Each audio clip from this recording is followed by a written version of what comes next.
Let's go to a phone call. James in Minnesota, then Tara, JD, Noah, and CJ. Go ahead, James. Yeah, Alex. Yes, sir. Do you hear me? Yeah, I wanted to talk about and of course I want to say what a pleasure it is to be on with you. I wanted to talk about a misunderstood subject, which is the separation of powers doctrine, the 10th Article and Amendments.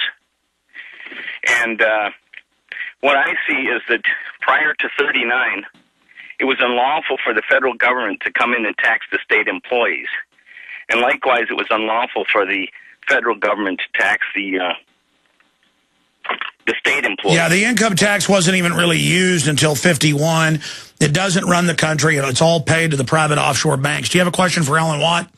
Well, this gets into the matter of visitation, okay? And the fact of the matter is that when they passed the Public Salaries Tax Act, that provided for agreements where in any state that entered into an agreement with the federal government could now tax their state employees, and likewise, the states could then tax the federal employees, and it was constitutional because it only applied to the government employees. That's right. Listen, I got to jump here because we just got limited time with our guest for was there questions for Alan Watt, getting into technical vagaries. Bottom line, the feds are completely criminal, out of control, federalizing everything. I mean, they're really coming out in the open, Alan. Well, they don't care about Constitution or laws. The power is law. That's it. Yeah. Let's talk to CJ in Michigan. You're on the air, CJ. Hey, Alex. Hey, Alan. Yeah, calling from the prison state of Michigan. I want to ask your guests. I've heard you talk about, Alex, about the hope and not giving up. I definitely want to tell you that I am not. I'm very optimistic. Prophet Muhammad said, if you see the end of the world coming and you have a sapling to plant it, that means keep going to the end. But I talk to people and I get kind of, everyone's so like I don't know, forehead head or whatever, but it's hard to be optimistic. Can you point us to some hope? Alan? Hope comes from each individual that understands what's happening. The problems occur where you join groups that are pre-made for you to join. That's or they're infiltrated immediately and that you spun off into another diversion. Individuality can do so much, like that guy who refused to go to the White House, the sports player. He is an individual he stood up and he said that I speak as an individual. The government is out of control. I will not attend this function. Individuals count. Stay there. That's right. Individuals count. We'll be right back. The official radio show will be over in 5 minutes. Well, this hour will be. And then I'll be back tonight, 7 o'clock. Look, the caller asked a very, very serious question, but I'll do a little bit of overdrive to finish these callers with Alan Watt. The caller asked, how do we have hope? Look, you're in this situation, and so even though it's overwhelming and scientific and been very well calculated, you now know about it. And so I think the most important thing is to fully wake up out of the trance that we have been inserted in a planned economy, a more and more planned habitat. They're trying to force us into artificial habitats, controlled compact cities. I live in the country. Alan lives in the country. That's the first instinct. And to try to get to know locals who you can trust, to work together, to move forward, and expose to people that it's beyond what you can even imagine when you first realize it, and how cold-blooded it is. And I think the fact that the system's so over the top, they're able to hide in plain view, but that can also boomerang back against them. Alan Watt. Yeah, I mean, they've infiltrated right down to the local county level. There's organizations, I've mentioned them on the air too, where they graft themselves onto your local council. They just turn up and graft themselves on, claiming they're environmentalists and that no one votes them in. They're just there. Next thing you know, they're writing the laws on what you can do on your land. And they've got the money of the globalist, and they are basically the red terror, Vanguard investigation agents. Oh, yes. And many of them are actually retired, early retirement bureaucrats. So this is where they go.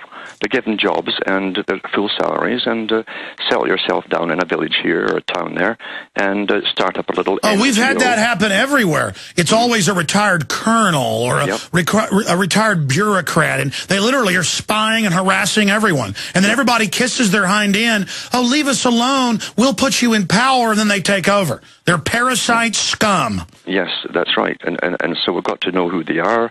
Their names are out there. Their organizations are out there. But we're also into this age of technocracy. You understand, the Council on Foreign Relations, as I say, the big branch that helps run the world, they said that they would build a structure around everybody's constitution, which they have. They bypassed it all and overlapped it. Yeah, they build these bureaucracies and then sign the authority over to that incrementally. Yes, and then the next step was to do international treaties, binding treaties that would bring them together. Take the new Internet treaty. Couldn't get SOPA through, just make it a treaty. Make it a treaty, and then, of course, they make supranational governmental bodies. Well, no person, no individual has had a vote on the creation of the G20, for instance.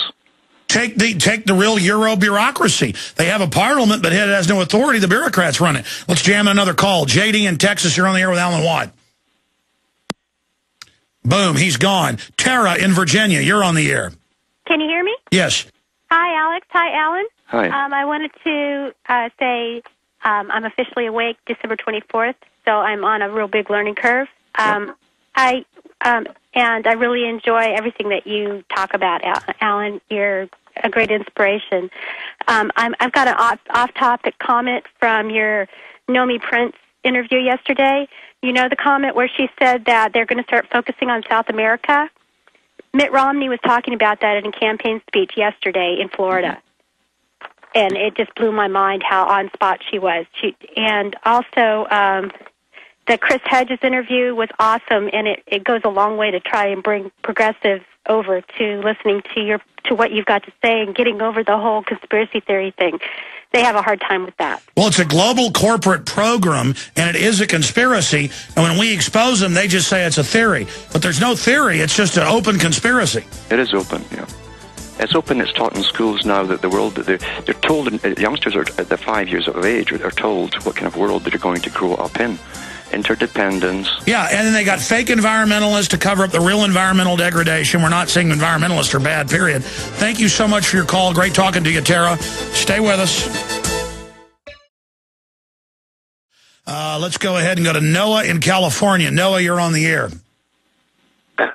Hello, Alex. I just want to say I love your show and your website. But I had a question. I was just wondering, what moment do you think it's going to take for everyone to be woken up? Well, everyone will only wake up when literally government comes out to issue ration cards and beat you over the head if you complain. I mean, that's just, most folk are under a trance, you understand. A literal trance, and then you'll be so herded into compact cities with the farms all shut down except for big agri, you won't be able to live without them. That's why Forbes said, why is there a war against lemonade stands? Why is there a war against people selling pecans? Because it's all getting shut down. Yep. And I watch people in public places when cops are bugging their eyes out or security guards, the people get off on groveling and the cops get off on it. And it's just pathetic. Yep. I mean, this isn't America. This isn't England. This isn't Europe. This isn't anywhere.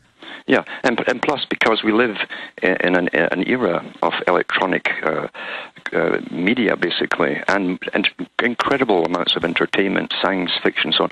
The general public, everything's a blur to them when they come home from night. They just sit there and people all the time say, I like your show, but you got this from this movie. And I'm like, no, that movie is fictionalizing what's really happening, so you can't differentiate. All else is showing you what the next step, so that it's familiar to you, and you go along with it just like the people. Yeah, every science fiction movie I see now explains that you're not allowed to have children in the future without a special license. Absolutely. There's so many like that, too. Either that or a virus comes along and sterilizes us all. You know what, Alan? I meant to get into this with you, and it's so important. We're going to have you back up very soon. They're really hyping all these weaponized viruses they've got now that they're saying are just going to get out on accident. Oh, yeah. Oh yeah, they'll do it when it's necessary. Remember too, Rockefeller at the last Lucky Jeans Club meeting they had. He says we've been doing this steady march for depopulation by abortions and sterilization. He says, but now we must go in and ramp it up. He says we've got to create massive death. Yeah, and by the way, I have the article I meant to get to today. London Times, billionaire club and bid to curb overpopulation, says they met in secret, David Rockefeller, Warren Buffett, and others, at the Rockefeller University to try with Bill Gates to figure out ways to reduce population faster. Did you know the London Times, you can't find this, they pulled it. Yeah. They don't want you knowing, because we're supposed to be told Bill Gates wants to help us. Well, he's trying to help the people in Africa not to get sick. He loves them. Yeah. He likes them a lot, too, doesn't he? Well, again, we know what Kissinger said about them back in the 70s when he brought his bill out. And about the dangers of the third world exploding in population. Memorandum 200, we got to kill them, yeah. That's right, and so they're going ahead with the whole agenda. Everything we're living through right now, as I say, was put on the table and planned 30, 40. But that's an ace in the hole. The fact that the old-timers warned about all this, people thought, oh, that's a conspiracy, and now it's happening. Light bulbs are going off everywhere, and people are going, wait a minute. I was told exactly this was going to happen 30 years ago. Mm-hmm. I mean, I think that's our real ace in the hole, Alan, is that people have been there for so long exposing this. That's right. And again, too, it's a matter of teaching the younger ones and understanding the younger ones have a hard time with holding a concept for any length of time because their attention span has been brought down to such a minimalistic level. So you have to find a way to get things across, almost in bits and bytes. And we got to do it quick. You're right, because they've reduced the language so far down. Young people are either awake or they can't speak. Yes, yes. And like it's seen as trendy to not be able to talk now. And they've been trained, you see, even from cartoons, 3-second bites from movements in a cartoon. Otherwise, the child loses interest now. They've been trained that that's the way it is. And that's where most of the propaganda is in TV, cartoons, and fiction. That's where they're bombarding you. Sorry to the other callers from Canada. Cliff and Dustin, get to you next time. That's it for this segment of the transmission. Alan Watt, thank you so much, my friend. It's been a pleasure, Alex. All right, been a pleasure having you on. Coming up, forced fluoridation. Forced bone cancer.